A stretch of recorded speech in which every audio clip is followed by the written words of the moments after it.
Reinkarnasi Kaisar Iblis Abadi. Bab 991. Di luar Menara Dan, sebuah kompetisi alkimia semi-publik sedang berlangsung. Semua orang menahan napas dan tampak gugup. Karena hasil kompetisi alkimia ini akan menentukan siapa Master Danta yang sebenarnya. Namong Yanran baru saja menerobos ke alam pil Kaisar belum lama ini, dan dia tidak sepenuhnya percaya diri dalam memurnikan pil Kaisar, dan itu sangat melelahkan baginya. Namun demi kehormatan Danta, dia menggertakkan giginya dan memilih bertarung sampai mati. Mengapa repot-repot bersikeras? Di sisi lain, seorang pria berwajah panjang berbaju hijau sedang memainkan ramuan herbal di tangannya sambil memperhatikan Namong Yanran. Ia melakukan banyak tugas sekaligus, namun tetap mudah. Dia ternyata adalah lawan Namong Yanran hari ini, seorang tokoh legendaris dari Danta. Danmo, Duan Chaonan. Harus diakui, pencapaian Duan Chaonan dalam alkimia telah mencapai tingkat yang luar biasa. Ia sama sekali tidak serius bersaing dengan Namong Yanran, dan sepertinya ia bisa menang hanya dengan usaha yang biasa-biasa saja. Menghadapi pertanyaan Duan Chaonan, Namong Yanran menggertakkan giginya dan bersikeras, karena akulah penguasa Danta sekarang. Tapi kau harus mengerti bahwa kau, yang baru saja mencapai tingkat Kaisar dan, tidak akan pernah bisa menjadi lawanku dalam hal alkimia. Kata Duan Chaonan acuh tak acuh. Sekalipun aku kalah, itu bukan alasan bagiku untuk mundur. Lagi pula, kita berdua sedang berusaha menyempurnakan pil Kaisar. Selama aku berhasil, aku belum tentu kalah darimu. Namong Yanran menyadari kesenjangan antara dirinya dan Duan Chaonan, tetapi dia merasa masih ada harapan. Duan Chaonan menatap ekspresi tegas di wajah Namong Yanran, lalu mendesah pelan, sungguh langka seorang penerus sepertimu muncul di Danta yang korup. Senior, mungkin Danta memang salah di masa lalu dan merasa bersalah padamu, tapi itu sudah lama sekali dan mereka yang pernah berkuasa sudah pergi. Kalau kau benar-benar ingin menyalahkan seseorang, salahkan saja orang-orang sok tahu itu, bukan Danta. Kata Namong Yanran mencoba membujuk Duan Chaoyang. Kurasa begitu, jadi aku akan kembali ke Danta sekarang. Kau tinggal melepas posisimu di Danta dan biarkan aku yang mengurusnya. Kata Duan Chaoyang, karena kau berbakat, kau bisa membantuku di masa depan. Kau dan aku akan bekerja sama membangun Danta. Mendengar ini, Namong Yanran sedikit ragu, lalu menolak, bukan karena Yanran haus kekuasaan, tapi karena kelima tetua telah mewariskan tahta kepada Yanran, itu menunjukkan kepercayaan mereka kepada Yanran. Jika aku menyerah begitu saja, Yanran tidak hanya akan meremehkan diriku sendiri, tapi juga akan mengecewakan kerja keras dan harapan kelima tetua.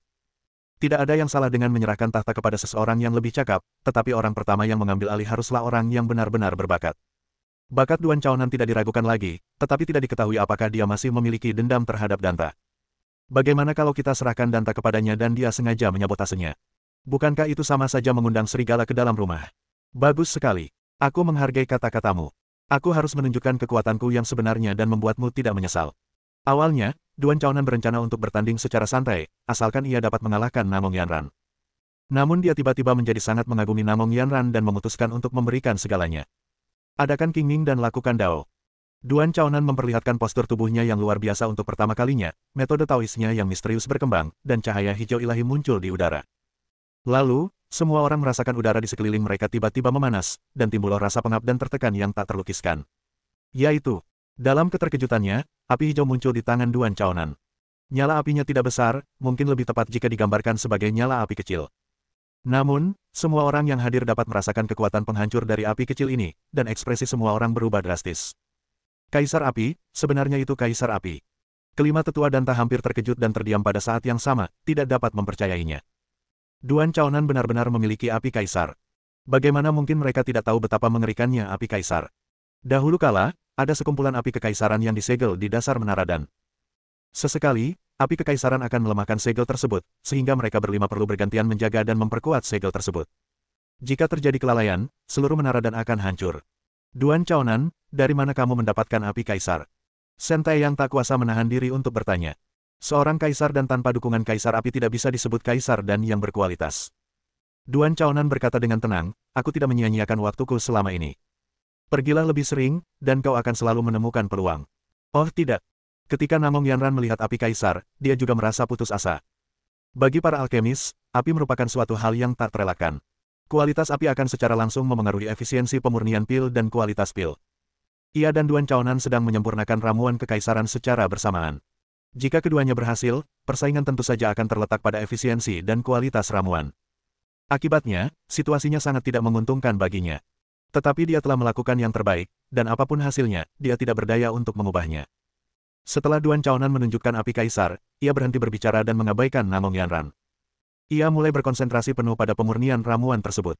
Kaisar Api memiliki sifat yang ganas, tetapi pengendaliannya jelas telah mencapai kesempurnaan, tanpa jejak redundansi atau kesalahan. Mengenai keterampilan alkimianya, dia jelas sempurna. Duan Chaonan memberi waktu yang lama kepada Namong Yanran sebelum ia mulai memurnikan pil, tetapi pada akhirnya, mereka berdua menghabiskan pil itu hampir bersamaan. Sudah berakhir. Penonton di sekitar merasa tegang, menanti saat tungku dibuka dan pemenangnya akan diketahui. Lagi pula, disepakati siapapun yang menang akan menjadi penguasa Danta. Taruhannya sangat besar. Namun, pada kenyataannya, para ahli sejati sudah mengetahui hasilnya tanpa harus menunggu tungku dibuka. Karena kesenjangannya terlalu kentara. Namong Yanran, apakah kau butuh guruku untuk menguji ramuan itu agar kau menyerah sepenuhnya? Seorang pemuda muncul di samping Duan Chaonan. Itu adalah Duan Qiuyang, yang merupakan saingan Namong Yanran di konferensi alkimia. Setelah kekalahannya di konferensi alkimia, dia kembali ke pulau itu dengan perasaan patah semangat dan memohon kepada gurunya untuk keluar dan memulihkan reputasi garis keturunan iblis alkimia, yang menyebabkan perselisihan hari ini. Tidak perlu, aku menyerah. Namong Yanran menggelengkan kepalanya dan mendesah menyesal. Pil kekaisarannya baru saja selesai, tetapi tidak diragukan lagi dia tetap kalah. Penatua, saya minta maaf. Namong Yanran tampak tertekan, merasa malu terhadap harapan para tetua dan semua orang di Danta. Yanran, jangan berkecil hati.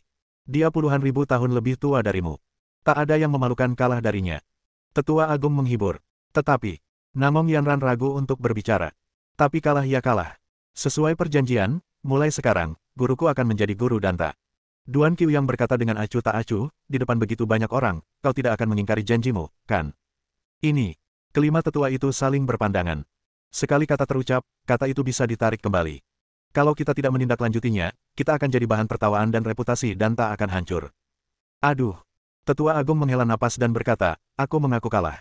Mulai sekarang, senior Duan akan menjadi penguasa Danta. Aku akan membantumu sepenuh hati. Bagus sekali. Duan Qiuyang tersenyum, lalu melirik orang-orang Danta lainnya dan bertanya, apakah ada yang keberatan? Saya keberatan. Begitu dia selesai berbicara, Xiao Chen, Ye Yanyao dan Wan Hong berjalan melewati kerumunan dan datang ke depan. Bab 992. Anda.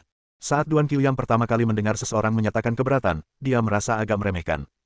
Namun, ketika ia melihat Xiao Chen, raut wajahnya tiba-tiba berubah.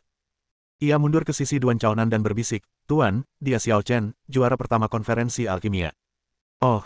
Mendengar ini, mata Duan Chaonan langsung berbinar dan dia menatap langsung ke arah Xiao Chen. Sebenarnya tujuan utamanya kali ini bukanlah Dewa Danta ataupun Namong Yanran, melainkan Xiao Chen. Karena keduanya adalah kaisar dan, Xiao Chen memenangkan juara pertama di konferensi Dandao. Ia sangat ingin bersaing dengan Xiao Chen. Lagi pula, di puncak itu sepi. Dalam alkimia yang ada, kaisar alkimia merupakan puncak mutlak, dan hanya ada segelintir kaisar alkimia sejak zaman kuno hingga sekarang. Semenjak ia berhasil menjadi kaisar alkimia, jalannya menuju alkimia telah menemui jalan buntu dan ia benar-benar kehilangan arah.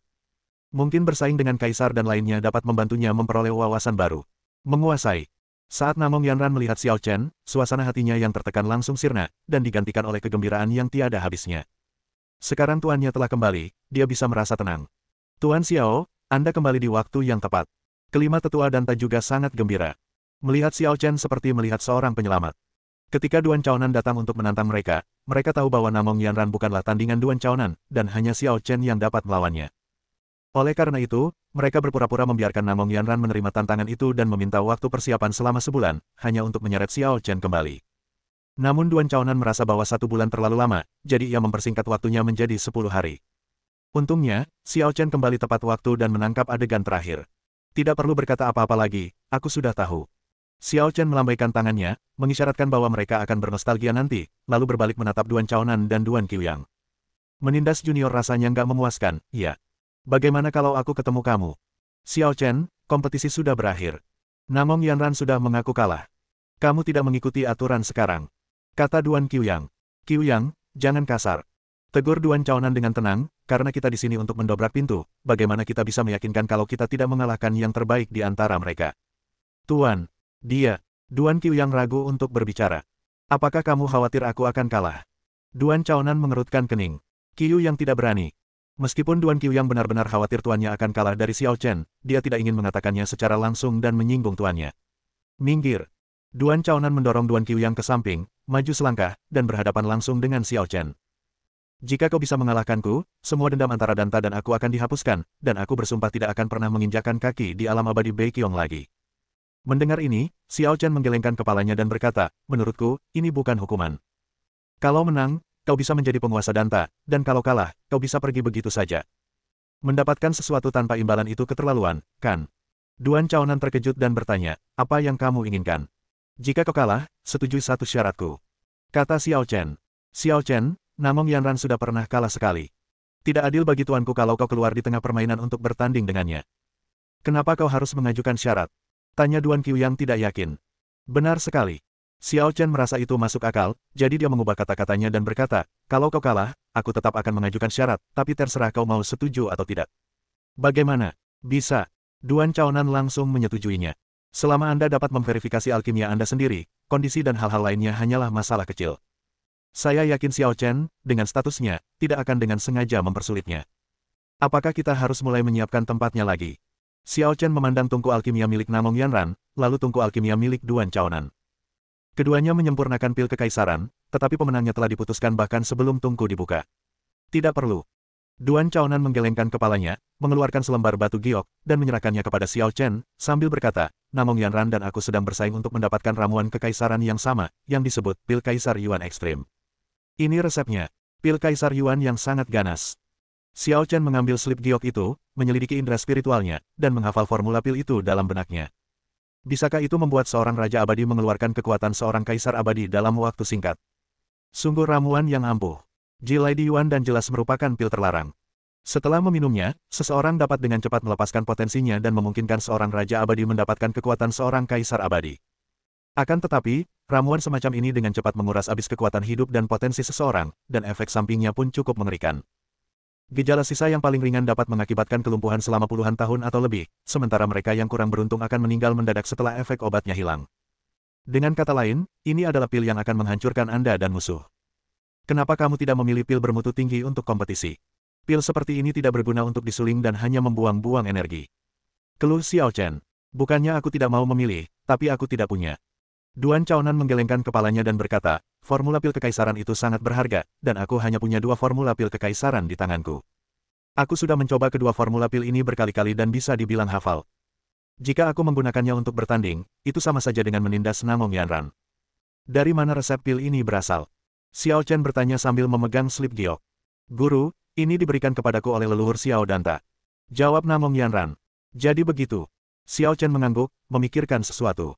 Dia selalu merasa bahwa leluhur Danta dari Xiao Danta bukan hanya seorang kaisar dan kultivasinya selama hidupnya pasti telah mencapai puncak. Ji Yu mengatakan bahwa dia sama terkenalnya dengan dia, tetapi sebenarnya dia hanya juniornya dan keduanya tidak berasal dari era yang sama. Ramuanku sudah dimurnikan. Memurnikannya lagi tidak akan jauh lebih baik dari yang ini. Duan Chaonan menunjuk tungku alkimianya dan berkata, asalkan kau bisa memurnikan Jilai di Yuan dan dengan kualitas lebih tinggi dari milikku, kau menang. Mendengar ini, Xiao Chen tidak langsung menanggapi, tetapi mengambil lagi slip giok itu dan memeriksanya berulang kali. Duan Chaonan melihat ini dan bertanya dengan ragu, ada pertanyaan. Bisakah saya menambahkan beberapa materi baru? Tanya Xiao Chen. Tentu saja. Duan Chaonan mengangguk. Resep ramuan ajaib sudah mati, tetapi sang alkemis masih hidup. Sekadar menyempurnakan ramuan sesuai resep terlalu kaku dan tidak menunjukkan kemampuan apapun. Oleh karena itu, alkemis yang benar-benar terampil akan sering membuat beberapa penyesuaian adaptif berdasarkan langkah-langkah atau bahan dalam resep. Meskipun langkah ini merupakan tambahan ekstra, langkah inilah yang dapat membuktikan kemampuan sejati seorang alkemis. Jelaslah bahwa Namong Yanran berlatih sesuai resep, jadi dia tidak bisa mengalahkannya. Namun, Namong Yanran bukanlah orang yang bertele-tele, hanya saja kekuatannya tidak cukup, sehingga ia hanya dapat mengambil pendekatan mempertahankan modalnya. Lagi pula, jika Anda ingin berlari, Anda harus belajar berjalan terlebih dahulu. Gampang. Xiao Chen mendengar ini dan berbalik untuk berteriak pada Ye Yanyao, Xiao Yao, kemarilah. Ada apa? Ye Yanyao tidak curiga dan berjalan menuju Xiao Chen. Ulurkan tanganmu, kata Xiao Chen. Oh. Ye Yanyao tanpa sadar mengulurkan tangannya. Namun tiba-tiba, dia tampak memahami sesuatu dan secara naluriah menarik tangannya kembali. Namun, sudah terlambat. Xiao Chen mengangkat tangannya dan mengayunkannya. Kilatan cahaya pedang menembus jari-jari Ye Yanyao, dan beberapa tetes darah berhamburan keluar, ditangkap oleh Xiao Chen. Bab 993. Ah, aku tahu itu. Ye Yanyao merasakan sakit yang amat sangat hingga dia memasukkan jarinya yang terluka ke dalam mulut dan menghisapnya terus-menerus, sambil melotot marah ke arah Xiao Chen. Ini bukan pertama kalinya, kenapa kau ribut-ribut seperti itu? Kata Xiao Chen. Mudah untuk mengatakannya, tapi bukan kamu yang terluka oleh hubungan ini, jadi kenapa kamu tidak berdarah saja? Kata Ye Yanyao dengan penuh kebencian. Lalu apa yang bisa kulakukan? Darahku tidak ada nilainya. Bukankah sayang jika aku memberikannya? Xiao Chen mengangkat bahu. Singkatnya, jangan biarkan aku berdarah tanpa mengucapkan sepatah kata pun di masa depan, kalau tidak aku akan putus denganmu. Ancam Ye Yanyao. Orang-orang di sekitar memandang kedua orang itu bertingkah aneh, dan mereka semua saling memandang dengan bingung, tidak tahu apa yang sedang terjadi. Kamu nggak mau bikin eliksir? Kamu lagi ngapain? Rubah. Duan Chaonan memandang Ye Yanyao sambil berpikir. Bagi seorang pria kuat setingkat dia, transformasi monster tentu tidak begitu sulit untuk dipahami, jadi dia tidak terlalu terkejut setelah melihat wujud asli Ye Yanyao. Tetapi dia tidak mengerti apa yang ingin dilakukan Xiao Chen. Xiao Chen mengabaikan banyak tatapan bertanya, berbalik dan berjalan ke tempat di mana Namong Yanran bertanding. Guru, biar aku saja yang bawa pergi. Namong Yanran berkata bahwa dia ingin menyingkirkan tungku alkimia dan membersihkan tempat untuk Xiao Chen. Tidak perlu. Xiao Chen menghentikannya dan berkata, biarkan aku melihat pil yang kamu buat. Setelah selesai berbicara, Xiao Chen mengumpulkan energinya dan menjentikannya, lalu tungku alkimia pun terbuka. Tiba-tiba, aroma ramuan yang kaya memenuhi udara, menyegarkan hati dan jiwa. Semua yang hadir merasa rileks dan bahagia, serta terhanyut oleh keindahannya. Wangi yang harum sekali, sungguh nikmat. Orang-orang memuji dengan antusias, menatap ramuan yang dibuat oleh Namong Yanran tanpa berkedip, seolah-olah mereka tidak begitu mengerti mengapa ramuan kelas atas seperti itu bisa kalah. Selain itu, Namong Yanran dan Duan Chaonan bahkan tidak membuka tungku untuk memverifikasinya, dan langsung menentukan pemenangnya.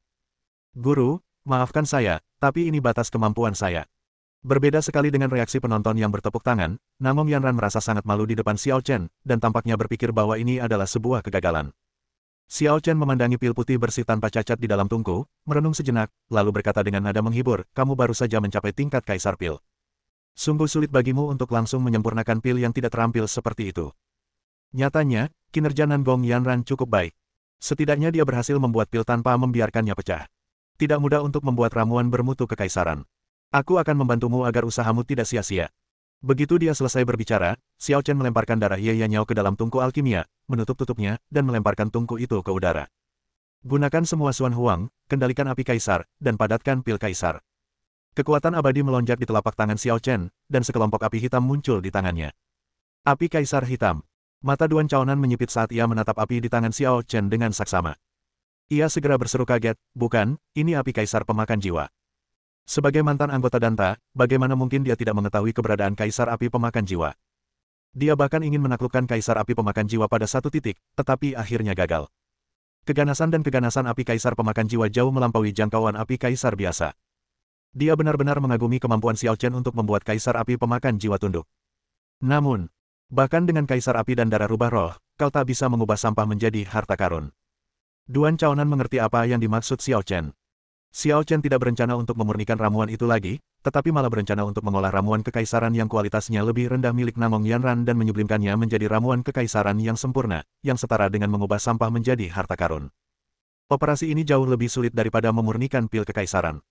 Darah rubah roh dan api kekaisaran tentu dapat meningkatkan beberapa khasiat pil kekaisaran yang lebih rendah, tetapi hanya sekadar angan-angan untuk ingin melampaui produk kekaisaran sempurna yang telah dimurnikannya. Tetapi pada saat ini, Xiao Chen terlihat mencubit formula ajaib itu dengan tangan kirinya, dan kekuatan abadi melonjak dan mengalir di ujung jarinya, dan cahaya misterius pun terstimulasi. Teknik pil kelas kaisar. Ekspresi wajah Duan Chaonan tiba-tiba berubah, dan dia terkejut tanpa alasan. Rahasia alkimia yang disebut-sebut sebenarnya mirip dengan latihan yang dilakukan orang. Bantuan yang diberikan teknik alkimia kepada alkimia setara dengan bantuan yang diberikan latihan kepada para praktisi. Akan tetapi, kelangkaan teknik alkimia tingkat atas jauh melebihi kelangkaan teknik bela diri tingkat atas. Apa yang dipraktikannya hanyalah seperangkat teknik alkimia tingkat raja. Bertahun-tahun ia mencari rahasia ramuan kekaisaran, tetapi sia-sia. Ramuan itu sangat langka. Shenglong.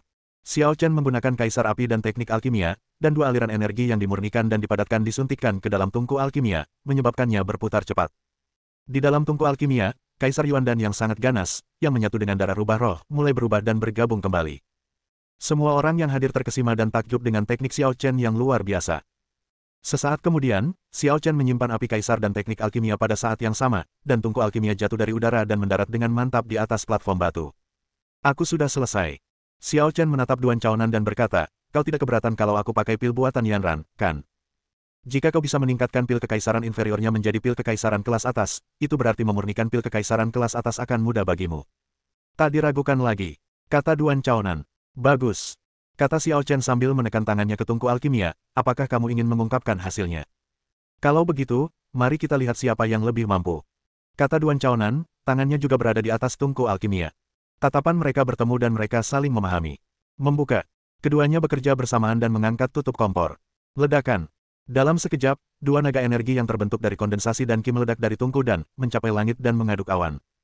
Di atas awan, guntur yang dahsyat tengah bergemuruh, memancarkan kekuatan yang sangat tumpul dan mengerikan, cukup untuk memberi tekanan pada Kaisar Abadi. Oh benar, Danji. Semua orang yang hadir bereaksi. Kemunculan pil Kaisar disebabkan oleh sebuah kesengsaraan pil. Ketika Xiao Chen sedang menyempurnakan pil Yikidue di konferensi alkimia, sebuah kesengsaraan pil yang sangat mengerikan terjadi. Baru saja, ketika Namong Yanran membuka tungku alkimia, tidak ada bencana alkimia, hanya aroma alkimia yang kuat. Tingkat itu jauh dari sebanding dengan kesengsaraan pil. Tidak heran jika Namong Yanran sudah menyerah sebelum tungku alkimia dibuka. Tetapi pada saat ini, Xiao Chen menggunakan metodenya sendiri untuk menyublimkan produk setengah jadi milik Namong Yanran menjadi ramuan tingkat kekaisaran yang sesungguhnya, yang menyebabkan bencana ramuan besar. Tinggi di langit, dua guntur kesengsaraan eliksir bertabrakan dan saling bergesekan karena terlalu dekat. Kedua naga energi eliksir itu saling bersaing, saling menghancurkan, dan tak satu pun menyerah. Namun, setelah pertarungan panjang, akan ada pemenangnya. Seiring berjalannya waktu, naga dan ki milik Duan Chaonan secara bertahap kehilangan kekuatannya dan menghilang. Di sisi lain, naga dan ki milik Xiao Chen masih kuat, ganas dan mendominasi. Klik. Setelah naga ramuan Duan Chaonan menghilang, guntur ramuan tiba-tiba menyambar dan menghantam tungku ramuan. Ledakan. Tungku alkimia tidak dapat menahan kekuatan dahsyat bencana alkimia dan meledak seketika, menghancurkan tungku dan memusnahkan alkimia. Peng. Duan Chaonan terkena pukulan yang kuat dan terlempar mundur beberapa langkah, darahnya mengalir deras. Menguasai. Duan Qiuyang dengan cepat melangkah maju untuk mendukung Duan Chaonan. Aku baik-baik saja. Duan Chaonan menghela napas lega, menatap naga dan ki yang masih tersisa di langit, lalu membungkuk kepada Xiao Chen di seberangnya, berkata, Tuan Xiao, Duan Chaonan mengaku kalah. Aku yakin. Bab 994. Ketika dua pil keluar pada saat yang sama, energi ramuan dalam pilnya sendiri sepenuhnya ditekan, mengakibatkan ketidakmampuan untuk menahan malapetaka pil, tungku hancur dan pil hancur. Fakta-fakta yang jelas seperti itu ada di depan mata kita, bahkan orang awam pun dapat memahaminya, jadi bagaimana mungkin mereka tidak menerimanya. Duan Chaonan mengakui kekalahannya, merasa sedikit tersesat tetapi juga sedikit kegembiraan yang tak terlukiskan di hatinya. Kegagalan berarti keterampilan alkimia yang dimilikinya belum sempurna, yang berarti ia masih memiliki ruang untuk berkembang dan ada alkemis yang lebih kuat di atasnya. Jalan alkimia ibarat mendaki tempat tinggi. Suatu hari, ia mencapai puncak gunung dan mendapati tak ada jalan keluar. Ia hanya bisa berdiri diam dan kebingungan. Namun, kemunculan Xiao Chen bagaikan munculnya puncak lain yang lebih tinggi di puncak gunung, dan dia pun langsung punya arah untuk melangkah maju. Tuan, jelas dialah yang curang dengan menggunakan darah rubah roh, kalau tidak, dia tidak akan pernah bisa mengalahkanmu. Duan Qiuyang tidak yakin dan tidak bisa menerima bahwa tuannya yang tak terkalahkan telah mengakui kekalahan. Qiuyang, selalu ada orang yang lebih baik darimu. Sombong itu tidak baik. Darah rubah roh bukanlah faktor kunci. Yang harus kau perhatikan adalah metode dan keterampilan Tuan Xiao dalam meramu obat. Duan Chaonan mengajari. Tetapi, Duan Qiuyang sedikit tidak puas apapun yang terjadi. Duan Chaonan mengabaikannya dan menatap Xiao Chen, lalu berkata, Tuan Xiao, saya bersedia menerima kekalahan. Sampaikan syarat Anda. Mendengar ini, Xiao Chen tersenyum dan berkata, syaratku sangat sederhana. Aku ingin kau tetap di Danta dan membantu Yanran mengelola Danta. Ini. Ketika Duan Chaonan mendengar ini, secerca keraguan melintas di wajahnya. Mendengar ini, Namong Yanran dan kelima tetua Danta saling memandang dengan terkejut atas keputusan Xiao Chen. Jika Duan Chaonan mengambil alih Danta, itu akan lebih masuk akal. Tetapi meminta Duan Chaonan untuk membantu Namong Yanran, mengingat karakter Duan Chaonan yang arogan dan kebenciannya terhadap Danta, bagaimana dia bisa setuju? Namun, tanpa diduga, setelah mempertimbangkannya, Duan Chaonan malah mengangguk dan berkata, oke, aku janji. Guru, kenapa Anda setuju? Dia bilang Anda berhak menolak. Duan Qiuyang sangat cemas dan tidak mengerti. Qiuyang, aku tahu apa yang kulakukan. Kau tak perlu bicara lagi. Duan Chaonan menggelengkan kepalanya. Haha. Bukankah ini situasi yang menguntungkan semua pihak? Tetua Agung melangkah maju di saat yang tepat dan tertawa terbahak-bahak. Selamat datang kembali, Senior Duan, ke Danta. Semoga Anda dapat memberi kami lebih banyak bimbingan di masa mendatang. Akhir cerita ini tak diragukan lagi merupakan akhir yang paling ideal dan sempurna. Akhir cerita ini menyelesaikan dendam antara Duan Chaonan dan Danta, serta menambahkan Kaisar dan baru ke Danta. Meskipun Namong Yanran juga telah mencapai tingkat Kaisar dan, kualifikasi dan pengalamannya masih terbatas. Dengan bantuan Duan Chaonan, ia akan mampu menghidupkan kembali menara dan mengembalikannya ke kejayaannya. Kalian berlima memang telah menerima murid yang baik. Kalian juga sangat beruntung memiliki orang-orang mulia yang membantu kalian. Duan Chaonan menghela napas, Danta, keberuntunganmu belum berakhir. Pada saat ini, sebuah menara kecil terbang sendiri, melayang di langit sejenak. Sebuah suara terdengar, Kaisar Xiao, bisakah kita bicara sendiri? Xiao Chen terkekeh mendengar ini dan berkata, benar sekali, aku juga punya sesuatu untuk dibicarakan denganmu. Keduanya bekerja secara serempak dan berubah menjadi aliran cahaya dan terbang menuju kejauhan, jelas berusaha menghindari kerumunan. Kaisar Xiao, gumam Duan Chaonan dalam hati. Tiba-tiba, raut wajahnya terkejut dan ia berkata tak percaya, mungkinkah dia? Di pinggiran kota yang sepi, Xiao Chen dan Xiao Danta sedang berkomunikasi. Terima kasih Kaisar Xiao karena telah menyelamatkan kami kali ini dan membantu Danta mendapatkan bantuan. Aku sangat berterima kasih. Danta kecil mengungkapkan rasa terima kasihnya. Kebencian Duan Chaonan terhadap Danta hanyalah akting, atau mungkin dia sendiri tidak menyadarinya. Dia tidak lagi menyimpan dendam terhadap Danta. Xiao Chen berkata, lagi pula, puluhan ribu tahun telah berlalu. Bahkan kebencian terbesar pun bisa memudar. Terlebih lagi, Danta telah sangat baik kepadanya dalam mendidiknya. Dia memang bakat yang langka. Orang-orang yang berkuasa di Danta saat itu terlalu bertele-tele, yang menyebabkan situasi ini. Desah Danta kecil. Lalu kenapa kau tidak berdiri dan berbicara mewakili Duan Chaonan? Tanya Xiao Chen. Saya masih tertidur saat itu dan tidak tahu apa yang terjadi. Kata Danta kecil. Apakah kamu dipukuli? Tanya Xiao Chen. Ya. Danta kecil mengakui, dengan tingkat kultivasi kami, meskipun kami tidak bisa mengatakan kami hidup selama langit dan bumi, setidaknya sangat sulit bagi kami untuk mati karena usia tua.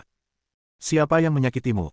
Berdasarkan penilaiannya sendiri dan apa yang dikatakan Xiao Danta, Xiao Chen menduga bahwa kultivasinya telah mencapai tingkat Kaisar Agung selama hidupnya. Saat Xiao Danta masih hidup, ras alien belum muncul secara resmi di dunia peri, jadi seharusnya tidak banyak orang yang bisa menyakitinya. Aku rasa kau bisa menebaknya. Jawab Danta kecil dengan ambigu. Orang-orang dari 3 tempat suci. Tanya Xiao Chen. Bisakah kamu lebih spesifik? Tanya Danta kecil lebih lanjut. Xiao Chen berpikir sejenak dan bertanya ragu-ragu, 7 tanah suci absolut. Seperti yang diharapkan dari Kaisar Xiao. Kata Danta kecil dengan nada melankolis, dia memang dari tanah suci 7 absolut. Apakah kamu punya dendam terhadap mereka? Xiao Chen terkejut. Aku tidak punya dendam terhadap tanah suci, aku hanya punya dendam pribadi terhadap satu orang. Kata Danta kecil dengan nada melankolis, orang itu adalah tetua suci tanah suci, sosok yang berpengaruh. Dia memanfaatkan posisinya untuk melampiaskan dendam pribadi dan menolakku masuk ke tanah suci. Aku juga sedang marah saat itu, jadi aku melawannya, dan hasilnya seperti yang kau lihat. Mereka menolakmu bergabung dengan tanah suci. Xiao Chen bertanya dengan lebih ragu, dengan kemampuanmu, kenapa kau mau bergabung dengan tanah suci? Bukankah lebih baik menjadi bos Danta? Ketiga tempat suci tersebut memang memiliki status yang luar biasa, tetapi Xiao Danta dulunya adalah seorang raksasa Danta, bergelar Kaisar dan Kaisar Agung. Mengapa ia harus menurunkan statusnya dan bersikeras bergabung dengan tempat suci tersebut? Ceritanya panjang. Meskipun kau aktif di suatu era, sejarah dunia peri sangat panjang. Ada beberapa rahasia kuno yang mungkin belum kau ketahui. Kata Xiao Danta. Saya ingin mendengar lebih banyak. Xiao Chen tidak menyangkal hal ini. Meskipun ia telah menjalani 2 kehidupan sebagai manusia, usianya sebenarnya tidak terlalu tua, dan ada banyak sekali orang di dunia abadi yang usianya lebih tua darinya. Bahkan Jiyu dan Yu jauh lebih tua darinya, belum lagi leluhur Danta kecil. Danta kecil berpikir sejenak dan bertanya, tahukah kamu mengapa tanah suci 7 absolut menjadi pemimpin di antara 3 tanah suci? Xiao Chen terdiam sesaat setelah mendengar ini. Dia selalu penasaran dengan pertanyaan ini. Dia telah berurusan dengan 3 tempat suci utama. Menurutnya, keluarga Xuan Yuan seharusnya lebih kuat daripada 7 tanah suci mutlak. Namun, pada kenyataannya, tanah suci 7 absolut berada di atas keluarga Xuan Yuan dan merupakan yang pertama dari 3 tempat suci. Kamu pasti sudah pernah ke tanah suci 7 mutlak, tapi kamu hanya tahu sebagian kecilnya. Danta kecil melanjutkan, karena waktunya belum tepat, mereka tidak akan mengatakan yang sebenarnya kepadamu. Setelah jeda, Xiao Danta melanjutkan, tapi sekarang ras alien telah muncul kembali, itu berarti dunia abadi akan segera dirombak. Alam suci tanah suci 7 absolut akan muncul kembali. Alam suci. Xiao Chen mengerutkan kening. Benar sekali. Seru Danta kecil dengan suara berat, alam abadi memiliki sejarah yang sangat kuno. Tidak ada yang tahu persis berapa lama keberadaannya. Namun, setiap kali alam abadi melewati satu tahap, ia menghadapi bencana yang menghancurkan dunia, dan semua makhluk hidup di alam abadi musnah. Bab 995. Xiao Chen tentu saja sedikit terkejut saat mendengar ini. Karena apa yang dikatakan Xiao Danta mengingatkannya pada monumen kenabian di tanah tak bertuan. Namun, ia merasa kedua hal itu hanya terkait, tidak persis sama. Bencana kiamat yang dibicarakan Xiao Danta berbeda sifatnya dengan bencana penghancur dunia yang diprediksi oleh monumen surgawi nubuat. Maka ia tetap tenang dan bertanya, apakah maksudmu, makhluk-makhluk di dunia abadi itu akan binasa? Itu benar, tapi itu tidak mutlak. Di dalam alam suci tanah suci 7 absolut, seseorang dapat menghindari bencana. Kata Danta kecil, kapanpun bencana terjadi, alam suci akan muncul dan memilih mereka yang memenuhi syarat dan berpotensi untuk masuk. Jadi ada rahasia seperti itu. Xiao Chen teringat ketika dia pergi ke Tanah Suci Tujuh Absolut, Dewa Suci Tujuh Absolut telah mengundangnya untuk bergabung dengan Tanah Suci Tujuh Absolut, tetapi dia menolak. Pada saat itu, Dewa Suci Tujuh Absolut berkata bahwa dia akan menyesalinya cepat atau lambat dan pasti akan kembali ke Tanah Suci Tujuh Absolut. Sekarang setelah saya pikirkan, inilah alasannya. Benar, jadi bukan hanya aku yang ingin memasuki Tanah Suci Tujuh Absolut. Semua orang yang memenuhi syarat pasti ingin berlindung di sana, bahkan mereka yang berasal dari Tanah Suci Sembilan Istana dan Tanah Suci Xuan Yuan. Kata Danta kecil, dulu, alam abadi tidak dipenuhi oleh pembangkit tenaga listrik setingkat Kaisar Agung, tapi setidaknya mereka tidak selangka sekarang. Alasan mereka menghilang adalah karena mereka pergi ke Tanah Suci Tujuh Absolut. Kalau begitu, aku ingin mencari kesempatan untuk mengunjungi Tanah Suci Tujuh Mutlak. Xiao Chen berkata dengan penuh minat. Tentu saja, ia pergi ke Tanah Suci Tujuh Absolut bukan untuk mencari perlindungan. Sebaliknya, jika apa yang dikatakan Danta kecil itu benar, maka jumlah orang kuat yang bersembunyi di Tanah Suci Tujuh Absolut pasti tak terhitung jumlahnya. Dulu dia sangat bingung. Karena banyak sekte kuno memiliki senjata kekaisaran tertinggi, itu berarti sekte-sekte tersebut telah menghasilkan lebih dari satu atau dua pembangkit tenaga listrik setingkat Kaisar Agung. Mengapa mereka tidak bisa melihat satupun prajurit setingkat Kaisar Agung sampai sekarang? Agaknya, mereka semua berkumpul di wilayah suci Tanah Suci Tujuh Absolut. Alam suci tentu saja bukan dunia besar yang utuh, tetapi seperti ruang kecil yang hanya dapat menampung jumlah orang yang terbatas. Oleh karena itu, setiap saat, Tanah Suci Tujuh Absolut hanya akan menerima orang-orang berbakat dengan potensi besar atau orang-orang kuat di atas tingkat Kaisar Agung. Kau sudah memenuhi syarat untuk memasuki alam suci saat itu, kan? Tanya Xiao Chen. Itu berarti para makhluk abadi di alam abadi seharusnya sudah dimusnahkan di zamanmu. Alam suci hanya akan muncul ketika bencana kepunahan terjadi di alam abadi. Karena Patriark Danta kecil sudah tahu tentang alam suci saat itu juga berarti bencana akan segera datang. Namun pada kenyataannya, leluhur Xiao Danta jelas tidak mengalami musibah kepunahan, dan menjalani kehidupan yang stabil seperti semua orang di dunia peri. Yah, aku juga tidak mengerti ini. Kata Patriark Danta kecil. Ketika alam suci muncul di dunia, memang sudah diprediksi bahwa alam abadi akan mengalami bencana kepunahan. Namun, entah mengapa, hal itu tidak terjadi dan tertunda hingga sekarang. Apakah maksudmu ras alien? Xiao Chen merenung. Hampir tepat. Xiao Danta jelas hanya menebak. Saya khawatir masalahnya tidak sesederhana itu. Kata Xiao Chen dengan pendapat berbeda. Oh, kenapa kamu berkata begitu? Tanya Danta kecil. Aku belum punya bukti, tapi aku yakin bencana ini berbeda dari yang sebelumnya. Kata Xiao Chen, itulah sebabnya aku tidak langsung mengusir alien. Mendengar ini, Xiao Danta terdiam. Lagi pula, dia hanya memiliki pemahaman yang samar-samar tentang masalah itu dan tidak berani sepenuhnya menyangkal atau menyetujui pernyataan Xiao Chen. Ngomong-ngomong, aku sudah punya rencana awal. Serahkan saja padaku. Kau tidak perlu terlalu khawatir. Di ujung negeri dongeng, sebuah istana surgawi yang misterius menggantung. Penampilannya megah dan penuh keajaiban, bak kediaman para dewa, suci dan tak tergoyahkan. Ini adalah negeri asing, ibu kota para dewa, yang telah mengganggu semua orang di dunia peri dalam beberapa tahun terakhir. Konon katanya, sesosok raksasa misterius yang memegang kapak besar pernah melintasi beberapa alam peri dan datang ke tempat terpencil ini. Dia mengayunkan kapaknya sekuat tenaga, menciptakan ruang independen di tanah tandus ini. Kemudian, banyak sekali prajurit alien kuat berdatangan, membangun istana surgawi di sini, dan menamakannya ibu kota para dewa. Ibu kota ilahi tidak diragukan lagi merupakan area terlarang bagi orang-orang di alam abadi. Banyak kaisar abadi telah berkumpul di sini dengan niat menyerang ibu kota ilahi untuk mencari tahu apa yang sedang terjadi. Namun, sebelum mereka sempat mendekati ibu kota ilahi, cahaya penghancur yang mengerikan dan tak terhitung jumlahnya memancar dari ibu kota ilahi. Terlepas dari apakah mereka kaisar abadi tingkat pertama atau kaisar abadi tingkat ke-12, mereka semua dibunuh dengan kejam, dan tak seorang pun bisa lolos. Sejak saat itu, orang-orang tidak berani menginjakkan kaki di sini karena takut terlibat dan kehilangan nyawa. Ibu kota para dewa telah menjadi daerah terlarang yang bahkan lebih menakutkan daripada tanah tak bertuan. Hari ini, sosok berambut putih yang sombong terbang ke ibu kota ilahi dengan marah, mengabaikan penghalang dan jebakan di sekitar ibu kota ilahi, dan melangkah ke ibu kota ilahi dalam satu langkah. Orang ini tidak lain adalah Raja Alien yang dipermainkan oleh Xiao Chen di dinasti Sheng Xuan. Yao Shen, kamu kembali. Seorang pemuda yang anggun muncul dan menyapa sosok berambut putih itu. Nama ketujuh Raja Alien semuanya diakhiri dengan God. Misalnya, pemilik sarkofagus di ruang hampa bernama God Killer. Sosok berambut putih itu bernama Yao Shen. Pria muda yang elegan itu bernama Ling Shen. Kau tampak sedih, ya? Tanya dewa spiritual dengan penuh minat. Katakan padaku apa yang membuatmu begitu sedih. Wu Zong sudah mati. Kata Yao Shen dengan suara berat, dia terbunuh di depanku. Aku tidak bisa berbuat apa-apa. Apa? Ling Shen awalnya bertanya dengan bercanda, karena dia mengira Yao Shen tidak akan menemui masalah yang sulit, dan paling-paling dia hanya akan tertekan dengan beberapa hal kecil.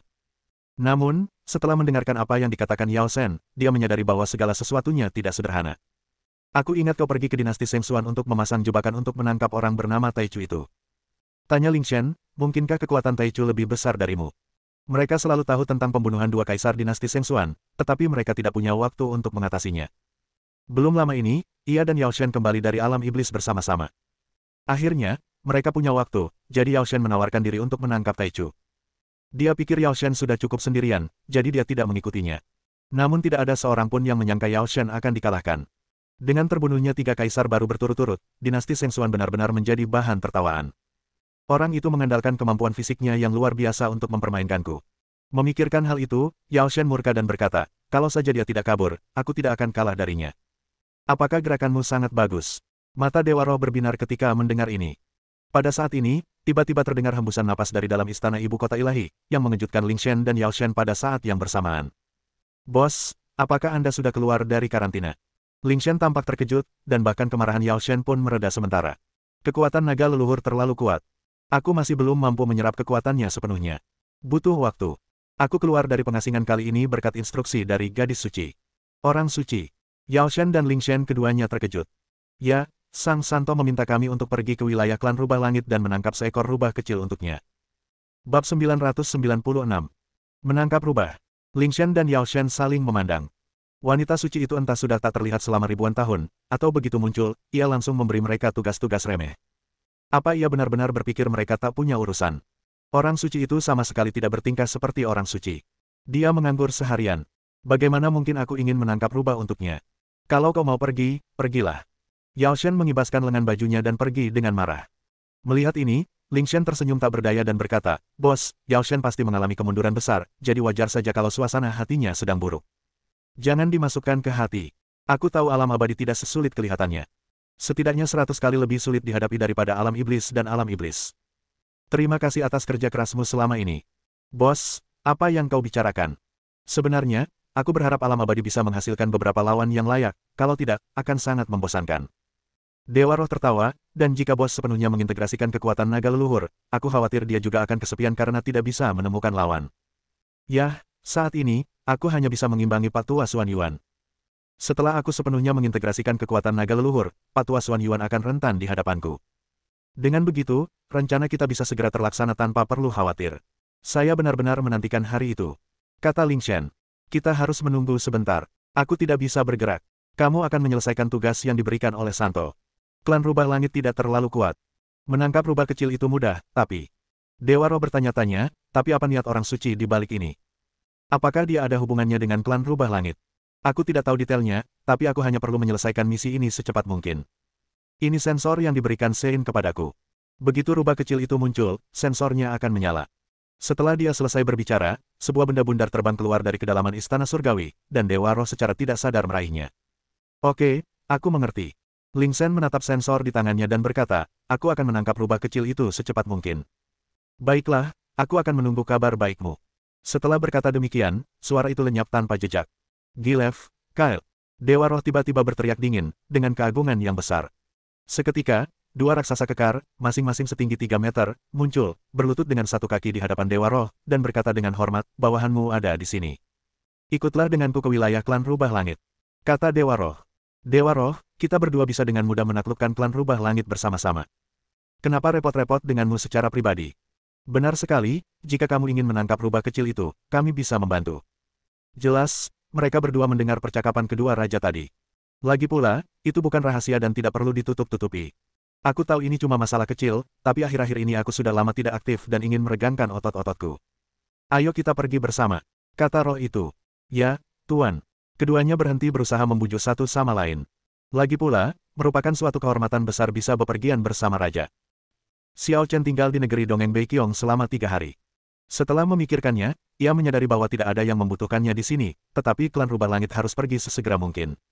Maka ia memanggil Namong Yanran dan Duan Chaonan secara terpisah dan memberikan masing-masing dari mereka sebuah slip giok. Guru, apa ini? Tanya Namong Yanran penasaran. Rahasia alkimia. Kata Xiao Chen dengan tenang, meskipun kalian semua mampu memurnikan ramuan tingkat kekaisaran, kalian belum mempraktikkan rahasia alkimia tingkat kekaisaran. Jika kalian bertemu dengan master alkimia sejati, kalian hanya akan kalah. Ini. Ketika Duan Chaonan mendengar tentang rahasia ramuan kekaisaran, hatinya turut membara karena kegembiraan. Dia telah menghabiskan begitu banyak upaya mencari rahasia pil kelas kekaisaran, tetapi tidak pernah menemukan apapun. Sekarang Xiao Chen hanya memberikannya begitu saja sehingga dia tidak tahu apakah dia harus menerimanya atau tidak. Jika diterima, itu adalah suatu bantuan besar. Seolah bisa melihat kekhawatiran Duan Chaonan, Xiao Chen berkata, rahasia pil kelas kekaisaran bukanlah sesuatu yang berharga bagiku. Silakan saja. Kuharap kau bisa membantu Yanran selama aku pergi. Kalau begitu, aku akan menerimanya dengan penuh hormat. Duan Chaonan tanpa ragu lagi menerima rahasia ramuan kekaisaran itu. Jika Xiao Chen benar-benar orang yang hidup kembali, maka tidak mengherankan jika dia melakukan sesuatu. Mungkin seperti yang dikatakannya, teknik alkimia tingkat kekaisaran bukanlah sesuatu yang berharga di matanya. Duan Chaonan menerima semuanya. Sebagai murid Xiao Chen, Namong Yanran tidak menolak. Ia malah bertanya, Guru, hanya ada segelintir kaisar alkimia di seluruh alam abadi, kan? Dalam seni alkimia, siapa lagi yang bisa menandingi Anda?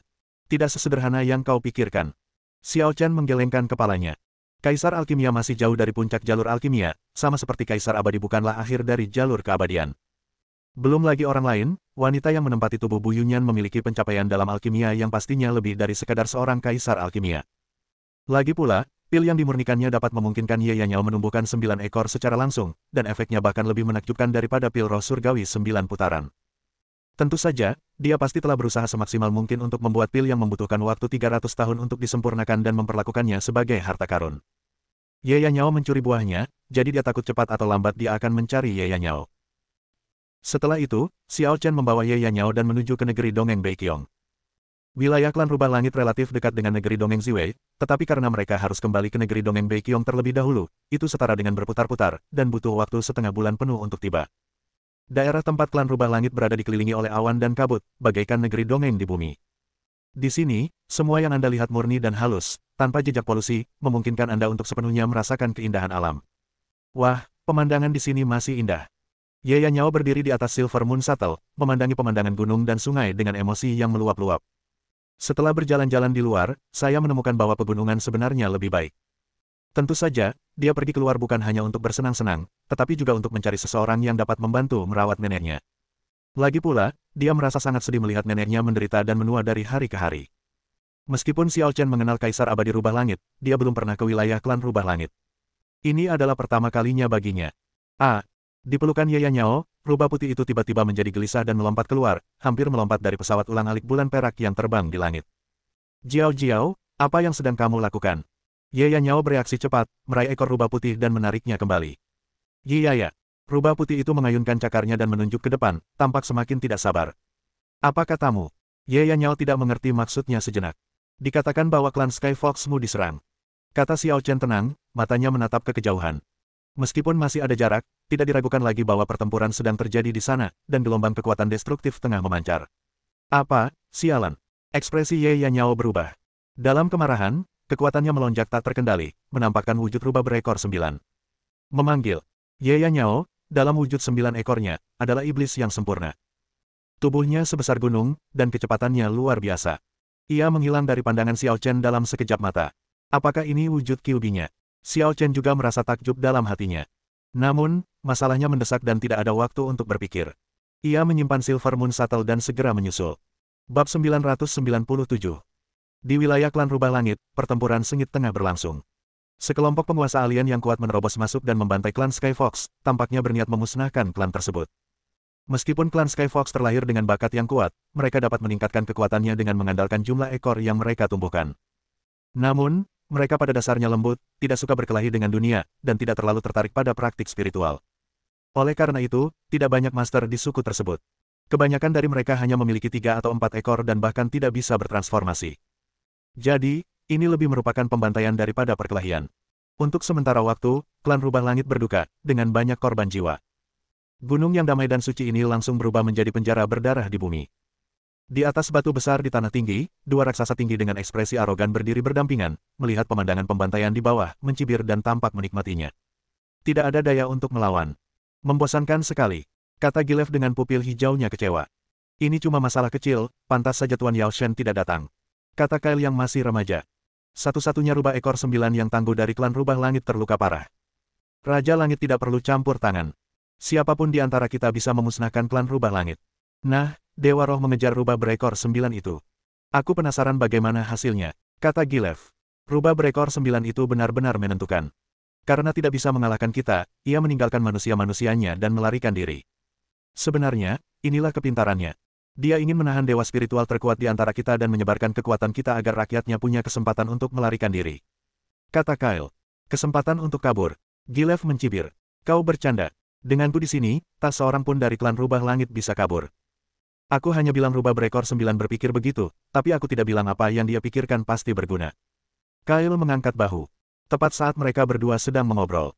Tiba-tiba muncullah sesosok raksasa menukik ke bawah, dengan 9 ekor terjulur keluar, dan mengeluarkan kekuatan iblis yang dahsyat, membuat seluruh penonton terkapar. Engah, engah, engah.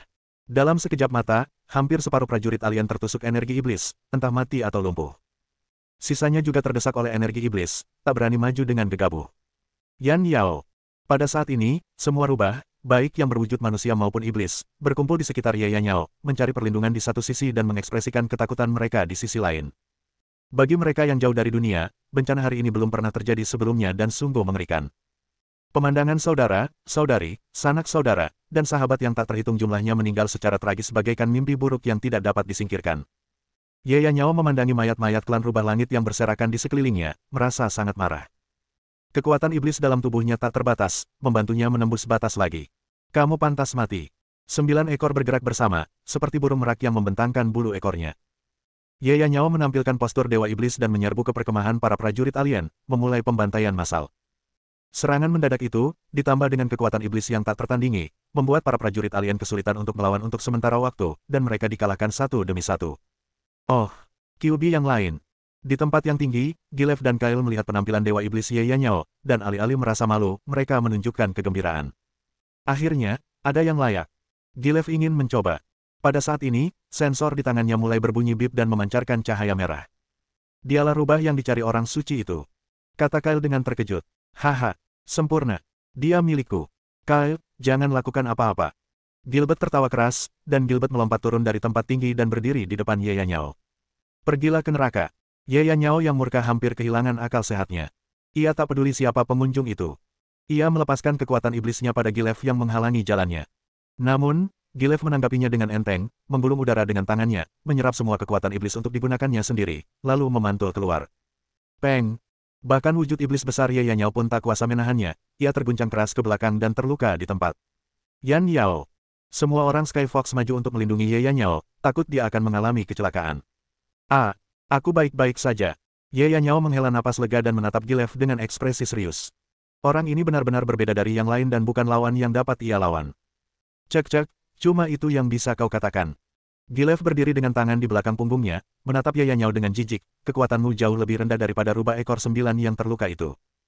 Ekspresi Ye Yan Yao berubah saat mendengar ini, dan dia bertanya dengan marah, apa yang kau lakukan pada nenekku? Coba tebak. Tanya Gilev sambil tersenyum tipis, pria yang mengejarnya adalah Raja Surgawi klanku. Kekuatannya, mungkin setara dengan 10 kekuatanku. Apa menurutmu nenek buyutmu masih punya peluang untuk bertahan hidup? Anda. Ye Yan Yao menjadi marah lagi dan, terlepas dari luka-lukanya, secara paksa meningkatkan kekuatan iblisnya. Untuk sesaat, cuaca pun berubah karena kekuatan ini, disertai angin menderu dan guntur. Namun Gilev tetap tenang, ekspresinya tak berubah, bahkan berkata dengan nada meremehkan, potensimu memang hebat, tapi kau masih terlalu lemah sekarang. Sekeras apapun kau berusaha, kau tak akan pernah bisa menjadi lawanku. Begitu dia selesai berbicara, semangat Gilev terkumpul dan momentumnya tiba-tiba berubah. Ledakan. Kekuatan dahsyat sang kaisar menyelimuti dirinya, sepenuhnya menekan kekuatan iblis Ye Yan Yao. Dalam sekejap, angin berhenti dan guntur pun berhenti. Kekuatan iblis Ye Yan Yao runtuh, dan ia tak mampu lagi mempertahankan wujud iblis berekor 9 yang besar, sehingga ia pun kembali menjadi manusia. Sebenarnya dia seorang gadis kecil, tidak heran. Gilev memandang Ye Yan Yao, yang tampak baru berusia 13 atau 14 tahun, dengan ekspresi geli di wajahnya. Hei, Gilev, berhenti main-main dan tangkap dia. Kyle berteriak frustrasi. Setelah perjalanan ini, dia tidak mempunyai kesempatan untuk menyerang, dan bahkan tidak bisa melakukan pemanasan, jadi dia tidak dapat menahan perasaan tertekan. Oke. Jawab Gilev, lalu berjalan mendekati Ye Yan Yao selangkah demi selangkah. Adik kecil, jangan khawatir, kaulah yang diinginkan Sang Santo, paman tidak akan menyakitimu, tapi kumohon ikutlah dengan paman dan jangan mempersulitnya. Ketika Ye Yan Yao mendengar Gilev tiba-tiba memanggil dirinya paman, dia merasakan hawa dingin di tenggorokannya dan berkata, jangan bermimpi, aku tidak akan pergi bersamamu. Benarkah? Gilev berhenti sejenak, mengulurkan tangannya, dan menunjuk rubah-rubah di sekitarnya. Kalau kalian tidak ikut denganku, mereka semua akan mati. Ekspresi Ye Yanyao berubah ketika mendengar ini, tetapi dia segera berkata dengan dingin, apa gunanya menindasku? Kalau kau punya kemampuan, kalahkan dia dulu. Dia, Gilev tercengang. Lalu, seolah menyadari sesuatu, dia mengalihkan pandangannya dan menatap pemuda yang tengah terbang pelan dan mendarat di sebuah lapangan terbuka tak jauh dari situ. Setelah mengamati pemuda itu dengan saksama, dia menoleh ke Ye Yanyao dan bertanya, apakah yang kau maksud adalah dia? Tentu saja. Ye Yanyao mengiyakan. Kamu bercanda. Gilev, hati-hati. Gilev hendak menertawakan Ye Yanyao, tetapi tiba-tiba mendengar peringatan Kyle. Tanpa sadar, ia berbalik menatap anak laki-laki itu dan secara naluriah menggunakan perisainya untuk membela diri. Akan tetapi, sosok pemuda itu melintas dan melesat, meninggalkan sederet bayangan di kehampaan, dengan kecepatan yang begitu tinggi hingga mustahil untuk berpikir. Peng! Hampir di saat yang bersamaan, suatu kekuatan mengerikan yang tak terlukiskan dengan mudahnya menembus perisainya dan menghantam kepalanya dengan keras. Ledakan! Gilev kehilangan keseimbangan dan jatuh terbalik, kakinya tidak menyentuh tanah, dan kepalanya membentur tanah, menciptakan lubang besar di tanah, dan retakannya panjangnya ratusan kaki. Bab 998. Bagaimana mungkin? Bagaimanapun, Gilev adalah seorang kaisar yang agung. Bahkan setelah pukulan berat yang tiba-tiba dan kepalanya terbentur tanah, ia tetap tidak kehilangan kesadaran. Namun hatinya tentu saja terkejut. Ketika Ye Yanyao memintanya untuk mengalahkan Xiao Chen sebelum menyombongkan diri, seolah-olah memperlakukan Xiao Chen sebagai kartu truf, dia merasa sedikit meremehkan dalam hatinya. Bagaimana mungkin seorang anak manusia yang berpenampilan biasa saja berani bersaing dengannya? Namun saat berikutnya, dia menyadari dia salah. Secara umum, kecepatan dan kekuatan bersifat relatif. Keterampilan tubuh yang luar biasa hanya akan efektif jika kedua belah pihak berimbang dan perbedaan kekuatannya tidak terlalu besar. Sebagai contoh, ketika seorang Raja Abadi bertarung melawan Raja Abadi lainnya, jika satu pihak menguasai gerakan tubuh yang hebat dan kecepatan yang luar biasa, maka mereka dapat mengambil alih kendali dalam pertempuran, mengambil inisiatif, dan mampu menyerang ketika maju atau bertahan ketika mundur. Namun, jika seorang Raja Abadi biasa bertarung melawan seorang Kaisar Abadi, kemampuan fisiknya tidak akan berguna.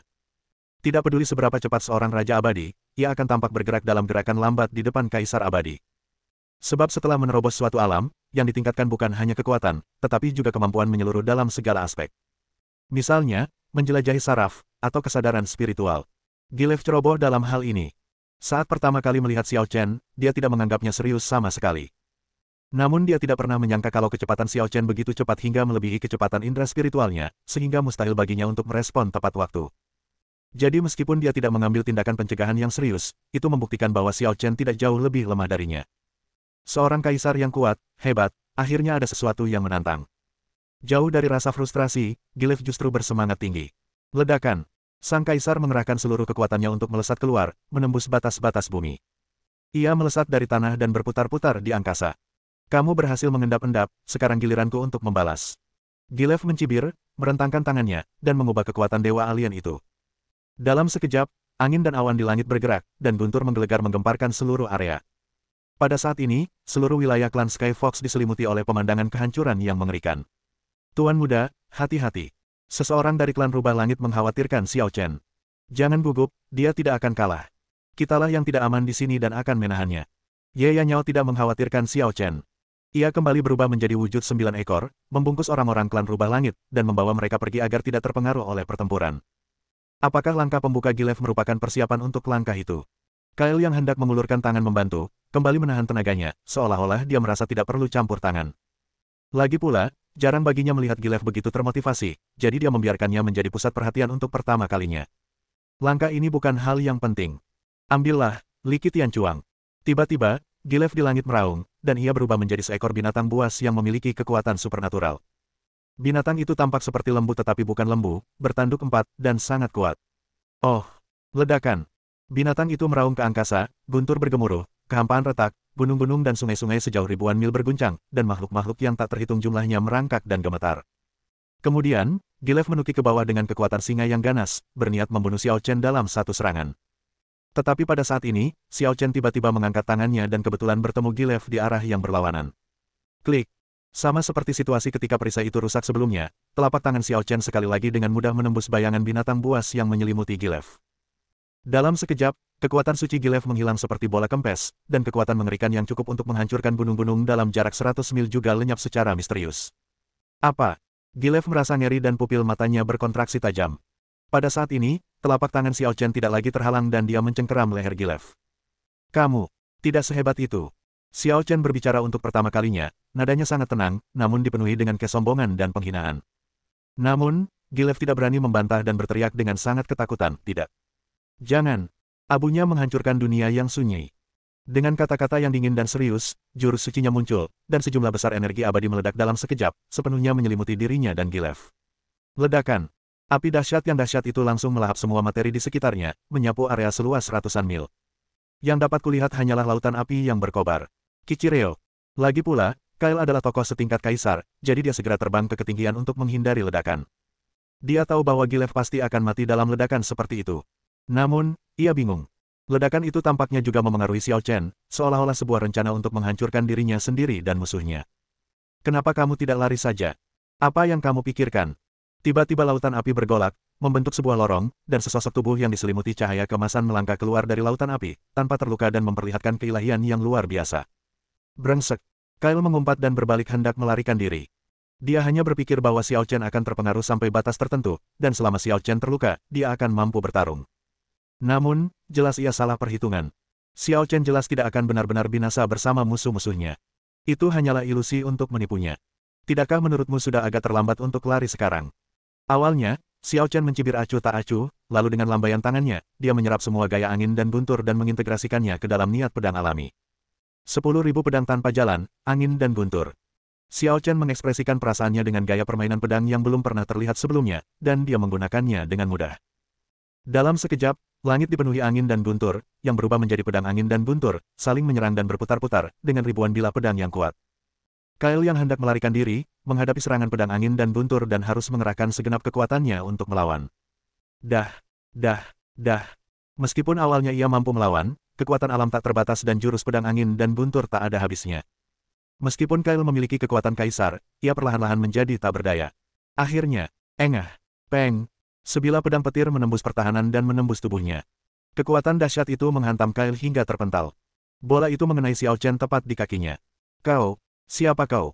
Bagaimana mungkin orang sekuat dirimu ada di negeri dongeng yang hancur seperti ini?" Kyle menatap Xiao Chen dengan ngeri, tampaknya tidak dapat menerima atau mengerti. Kepicikan dan kesombongan akan menjadi penyebab langsung kegagalanmu. Sebuah pernyataan sarkastis.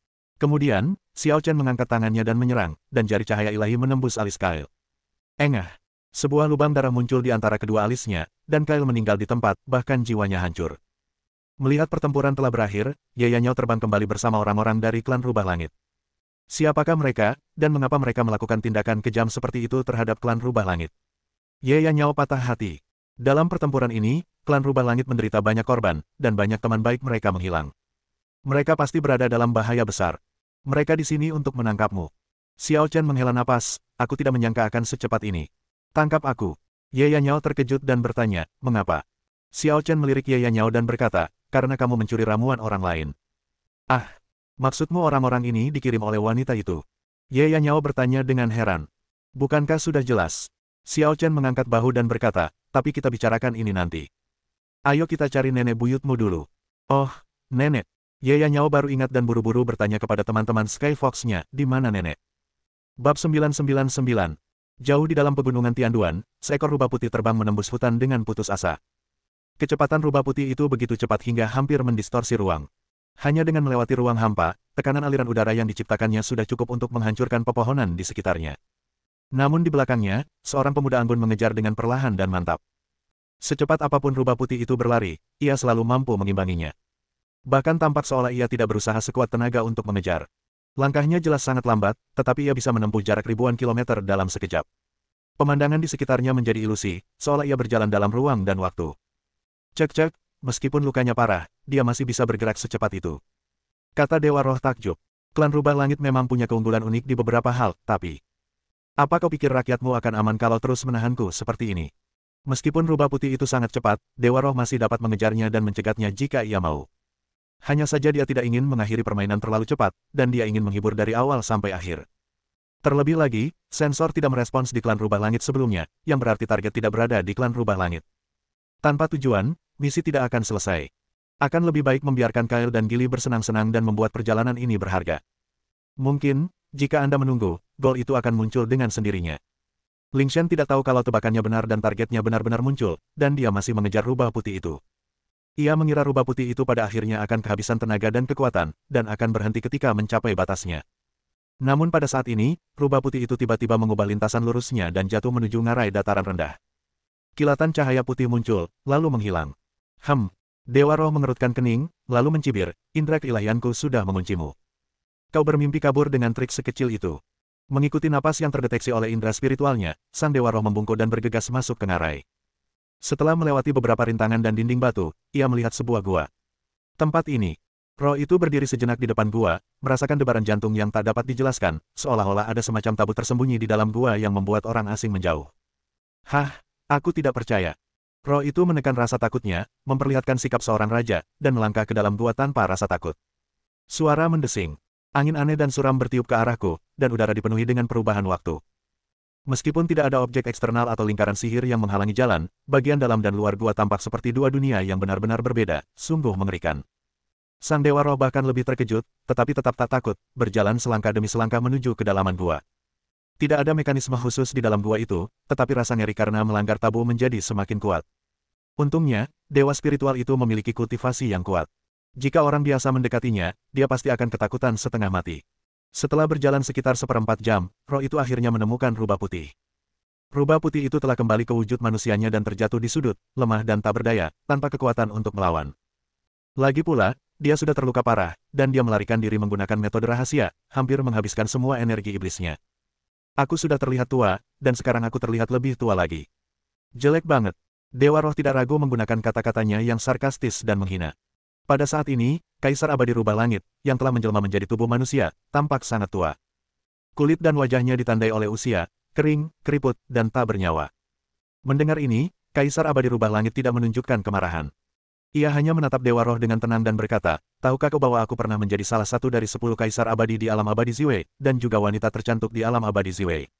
Oh. Mendengar ini, Dewa Roh menunjukkan sedikit rasa ingin tahu dan bertanya, lalu ada apa denganmu yang terlihat seperti ini? Karena terakhir kali aku sama sepertimu sekarang. Aku tahu tempat ini penuh dengan tabu, tapi aku tetap tidak bisa menahan diri untuk tidak masuk dan menjelajah. Hasilnya seperti yang kau lihat. Kata Kaisar Abadi Rubah Langit. Apakah kamu terluka di tempat ini? Lingshan mengerutkan kening dan secara naluriah menjadi waspada. Ya, aku tahu kau sangat kuat. Tak seorang pun di dunia saat ini yang bisa menandingimu kecuali Xuan Yuan Taizu, tapi... Kaisar Abadi Rubah Langit mengganti topik pembicaraan dan berkata, tapi kau jelas bukan tandingan monster itu. Belum terlambat untuk kabur sekarang. Monster. Dewa Roh itu terkejut dan mencibir, menurutmu aku akan percaya lelucon seperti itu? Aku tahu kau pasti mengira aku mencoba menakut-nakutimu, tapi kuharap kau tidak menyesalinya. Kata Kaisar Abadi Rubah Langit dengan tenang. Kalau begitu, kau pasti juga akan mati, kata Dewa Roh. Dimangsa monster itu seperti jatuh ke tangan orang sepertimu. Kata Kaisar Abadi Rubah Langit. Aku tahu tidak ada jalan keluar hari ini, jadi tidak ada yang kutakutkan. Sikapmu sungguh baik. Aku akan menjadi orang baik dan membantumu. Dewa Roh merasa tidak ada gunanya bermain lagi, jadi dia mengangkat tangannya dan mengumpulkan jurus mematikan, berniat merenggut nyawa Kaisar Abadi Rubah Langit. Namun pada saat ini, mengaum. Suara memekakkan telinga tiba-tiba terdengar, dan seluruh gua bergetar hebat. Aura mengerikan yang mampu membuat Kaisar berubah warna menyerbu ke bagian terdalam gua. Lingshan terkejut dan matanya sedikit menyipit. Ia melihat seekor binatang bertanduk satu berlari ke arahnya secepat kilat di tengah asap dan debu. Unicorn tidak besar, hanya seukuran harimau atau singa, tetapi sangat kuat dan tak terkalahkan saat menyerang. Benar-benar ada binatang buas, mari kita lihat apa yang bisa kamu lakukan. Meskipun Dewa Roh terkejut, dia tidak panik. Dengan lambaian tangannya, dia memperlihatkan kekuatan sihir alien itu. Langit dan bumi yang misterius, tombak bencana. Kekuatan ilahi berubah menjadi tombak ilahi, membawa kekuatan ilahi yang tak tertandingi dan kekuatan untuk mengganggu waktu dan ruang, dan menusuk ke arah binatang unicorn. Kegilaan. Saya terkejut mendengar unicorn itu berbicara dalam bahasa manusia, dan nadanya penuh dengan penghinaan terhadap Dewa Roh. Kemudian, sang unicorn mengangkat cakarnya ke udara, dan kekuatan waktu yang sebenarnya pun terungkap. Arus berlawanan. Hanya dua kata yang pendek, namun begitu mengejutkan, penuh dengan kekuatan ekstrim yang tak tertahankan. Tiba-tiba, tombak suci yang diubah oleh Dewa Roh bertemu dengan kekuatan sihir waktu unicorn, dan kembali ke keadaan semula, berubah menjadi bola gas buang, dan menghilang tanpa jejak. Apa, kamu? Sang Dewa Roh tiba-tiba merasa ngeri. Dia belum pernah menghadapi lawan seperti itu. Tubuhmu masih dalam kondisi baik. Serahkan padaku untuk dibangkitkan. Sang unicorn menatap Dewa Roh dengan tatapan mata fanatik, seakan menatap mangsa yang sempurna. Tiba-tiba, ia menerjang maju, muncul di hadapan Dewa Roh dalam sekejap, dan mencengkeram Dewa Roh itu dengan cakarnya. Dewa Roh secara naluriah menggunakan kekuatan puncak kaisar untuk melawan, tetapi begitu mereka bersentuhan, hal-hal aneh terjadi lagi. Kekuatan kekaisarannya sebenarnya terkikis dan menua, dan tangannya, yang menyentuh kekuatan unicorn, berubah menjadi tulang hampir seketika. Hukum waktu, kamu. Dewa Roh itu tampaknya menyadari sesuatu, dan ekspresinya tiba-tiba menjadi sangat ketakutan. Dia tidak pernah membayangkan akan bertemu monster setingkat ini di negeri dongeng yang hancur ini. Berikan tubuhmu padaku. Raung sang unicorn. Mimpi. Meskipun terkejut, Dewa Roh itu ternyata bukan orang biasa. Di saat kritis antara hidup dan mati, ia menyesuaikan mentalitasnya dan mengambil tindakan pencegahan. Metode spiritual, meminjam citra untuk menjadi satu. Kekuatan magis digunakan dan tubuh roh terbelah menjadi dua, seperti jangkrik yang melepaskan cangkang luarnya. Detik berikutnya, tubuh aslinya muncul di pintu masuk gua. Sampai jumpa di lain hari. Tunggu saja.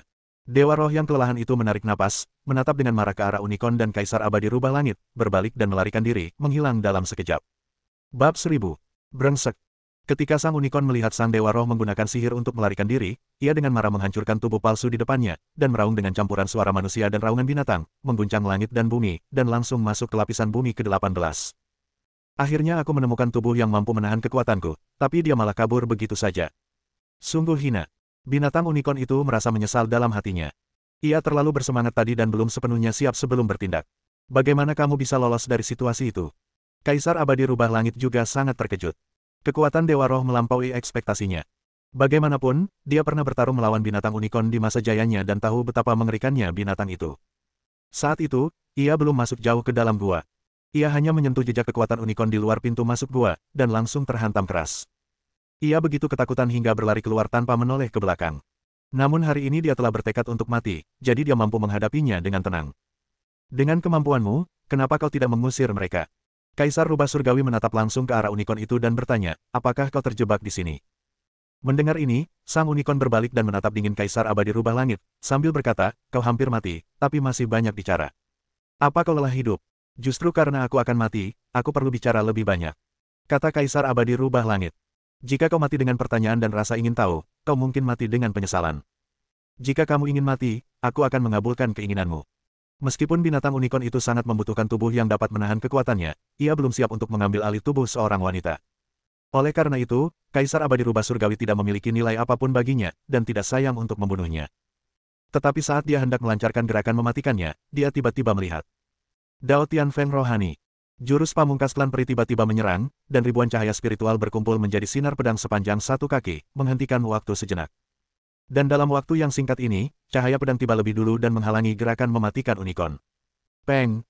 Sang unicorn terkejut dan tidak dapat mengatur napasnya, sehingga ia terlempar mundur beberapa langkah. Apa? Sang unicorn terkejut, seolah tak percaya ada orang yang mampu melakukan hal seperti itu. Melihat ini, Kaisar Abadi Rubah Langit yang selama ini mencari kematian tampak terkejut dan bingung. Mungkinkah seseorang akan datang menyelamatkanku? Tetapi siapa yang memiliki kemampuan ini? Nenek. Pada saat ini, sesosok mungil melompat masuk dan muncul di hadapan Kaisar Abadi Rubah Langit. Yan Yao. Reaksi pertama Kaisar Abadi Rubah Surgawi adalah terkejut, dan reaksi keduanya adalah kaget. Dia tidak percaya bahwa Ye Yan Yao bisa datang dan menyelamatkannya. Dengan kekuatan Ye Yan Yao, bagaimana mungkin dia bisa mengusir binatang unicorn yang mengendalikan hukum waktu? Dasar jalan kecil, kau menyerangku. Binatang unicorn itu juga menatap Ye Yan Yao dengan ekspresi tidak yakin, seolah bingung. Kau terlalu menganggapku tinggi. Ye Yan Yao berbalik dan melirik binatang unicorn itu lalu berkata, lawanmu ada di belakang. Saya tidak menyangka akan melihat makhluk-makhluk yang belum pernah saya lihat sebelumnya di sini. Sungguh memperluas wawasan saya. Saat suara-suara kosong itu terdengar, sesosok tubuh berjalan perlahan dari luar dan segera datang ke sisi Ye Yan Yao dan Kaisar Abadi Rubah Langit. Yan Yao, dia. Kaisar Abadi Rubah Langit memandang Xiao Chen. Di satu sisi, ia terkejut dengan kemudahan Xiao Chen, dan di sisi lain, ia selalu merasa bahwa ekspresi dan temperamen Xiao Chen agak familiar, seolah-olah mereka pernah saling kenal sebelumnya. Nenek, apa nenek tidak kenal dia? Ye Yan Yao terkejut. Xiao Chen dengan jelas mengatakan bahwa dia dan nenek adalah teman lama. Haruskah aku mengenalnya? Kaisar Abadi Rubah Langit semakin bingung. Jangan bahas hal sepele dulu. Cepat pergi. Aku akan segera ke sana. Xiao Chen menyela mereka. Ye Yan Yao juga tahu bahwa sekarang bukan saatnya untuk berbasa-basi, jadi dia membantu Kaisar Abadi Rubah Langit berdiri dan berkata, Nenek, ayo kita kembali dan sembuhkan luka kita dulu. Tetapi dia, Kaisar Abadi Rubah Langit menatap Xiao Chen dengan cemas. Jangan khawatirkan dia sangat kuat. Tidak masalah baginya untuk menghadapi binatang buas. Meskipun Ye Yanyao mengatakan ini, dia juga mengingatkan Xiao Chen, hati-hati, kalau kau tidak bisa mengalahkannya, kabur saja. Setelah berkata demikian, Ye Yanyao tidak berhenti dan langsung menggendong Kaisar Abadi Rubah Langit di punggungnya dan bergegas keluar dari gua. Sang unicorn tidak senang ketika melihat hal itu, tetapi ia tidak mengejarnya. Bagaimanapun, Kaisar Abadi Rubah Langit tidak terlalu berharga baginya, jadi dia pergi begitu saja. Pemuda misterius di depannya adalah lawan yang harus ia fokuskan. Anda sungguh luar biasa. Binatang unicorn itu menatap Xiao Chen. Dia menyimpulkan dari kekuatan pedang yang baru saja diluncurkan Xiao Chen bahwa Xiao Chen sama kuatnya dengan Dewa Roh sebelumnya, jadi dia waspada. Saya telah melakukan kesalahan satu kali, dan saya tidak boleh melakukannya untuk kedua kalinya. Haruskah aku merasa beruntung menerima pujianmu? Kata Xiao Chen acuh tak acuh sambil menatap binatang unicorn itu. Apakah kamu mengenalku? Tanya unicorn. Aku tidak mengenalnya. Xiao Chen menggelengkan kepalanya. Tapi siapapun yang bisa mengendalikan hukum waktu pastilah luar biasa.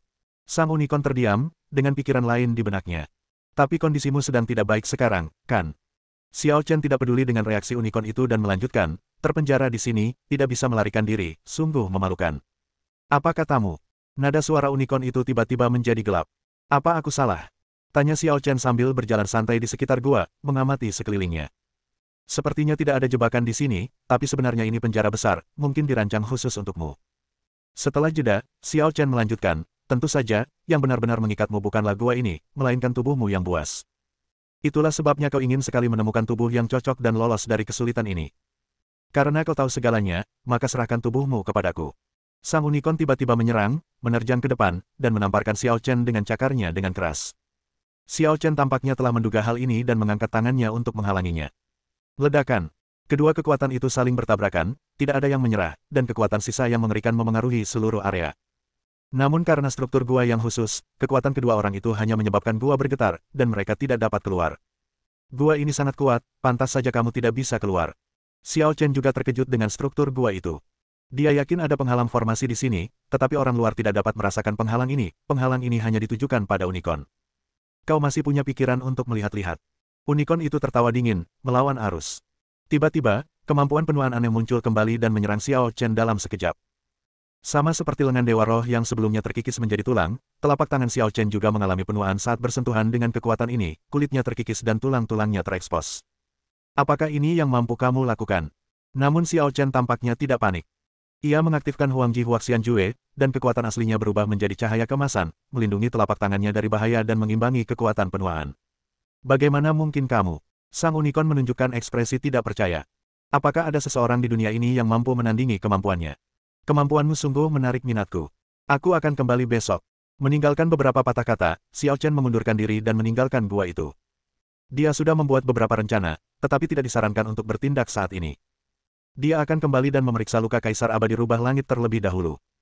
Bersambung.